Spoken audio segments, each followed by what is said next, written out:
You want to know the real reason why your makeup's not lasting? It's not primer and it's not setting spray. You're powdering wrong. Keep watching for my 3-step powder technique that keeps my clients and my brides flawless, on camera and in real life. Now, I'm just going to address the first thing that I said, which I'm sure has many people thinking, oh my God, 3 steps? Yes, 3 steps, but it doesn't have to take you a super long time. You can do this very, very quickly. It's all about technique and it's about placement, and it's especially about which powder you decide to use. That being said, I will be using 3 different powders for this 3-step technique, but that is because I have all of them in my kit and I have cultivated my kit for that very reason. Do you need to go out and buy 3 powders? Absolutely not. Some of the powders that I'm going to show you will work perfectly on their own for this technique. But like I said, because I have these separate powders in my kit, blending them together has created a finish that I really, really love and that I use on all of my clients. Now, the first of the 3 powders is an absolute favorite of mine, and I think it's been discontinued, and I'm a little upset about it because, of course, I love it. Isn't that Murphy's Law? You find something that you love, especially a makeup product, you use it for a little while, and then you find out that they don't make it anymore. So what are you supposed to do?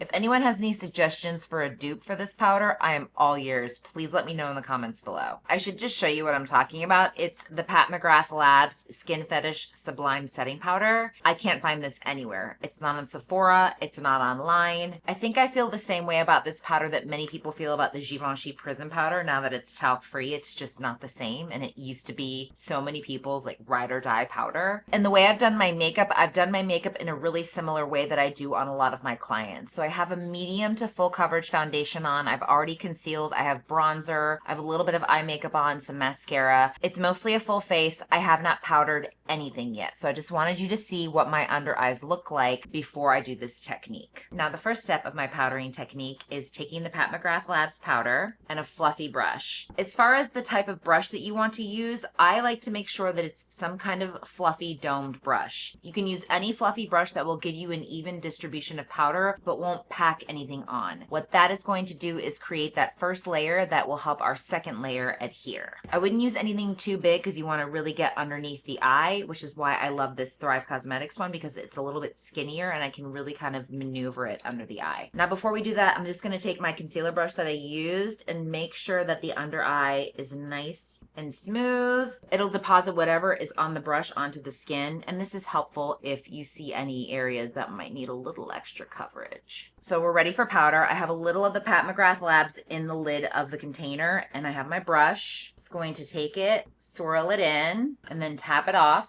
and then we're just going to sweep under the eye. I like to do the T-zone. On the nose, on the chin, making sure that you're hitting this area as well on the jawline. Bringing it up. Now on to step 2. This is the step where we're going to set everything really well, particularly under the eye. So if you have a color correcting powder that you want to use, there are a myriad of them out there from drugstore to high end. I'm going to use my favorite today. It's the L'Oreal Infallible Blurfection powder. This is in pink.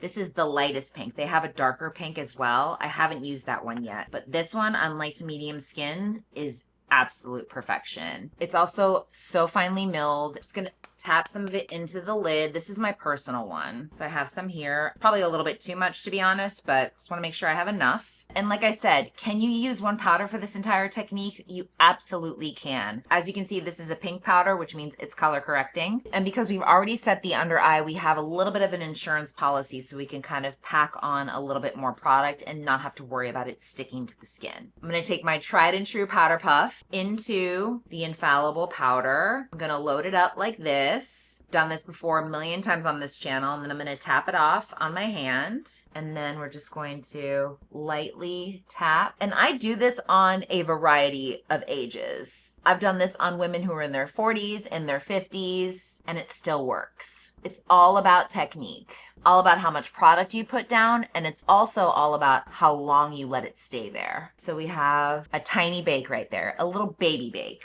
which I actually love. I hated on baking with powder for so long, and then I tried it and I realized it's amazing if you do it right. It's been probably about 30 seconds. I'm going to take the fluffy brush and I'm just going to sweep all around and get that extra powder off. And you can already see just how flawless everything looks. I have studio lighting right now, but that's it. There's no filters on this camera. As you can see, you can still see my bags under my eyes. You know, I still have some imperfections, but as far as everything looking as flawless as possible, I think we are pretty much there. Now, could we stop here and call this a finished look? Absolutely. But if you know anything about me, you know I'm a little extra. I pay very close attention to details, and this is one of the things that really amps up my makeups and makes them look so gorgeous to the naked eye and on camera. And the powder that helps me do this is the Swede Miracle Powder. I think I have a video that I will link above talking about how I use this to create a soft focus on the face, and that's exactly what we're going to do with it right now. The texture of this powder is one that I have never seen before. I'm just going to take a little on my finger and show you just how, I don't know if you can really see. It's not iridescent. It's not a highlighter. Creates just this soft focus. I call it a walking Instagram filter. It's like your skin looks like you have a filter on it. It just blurs everything. It blurs your pores. I'm going to go back to my fluffy brush because we don't want to deposit a ton of this powder onto the face. Like I said, we just want to create kind of a veil. And I have a little bit in the lid right here. Same technique where I just kind of swirl it,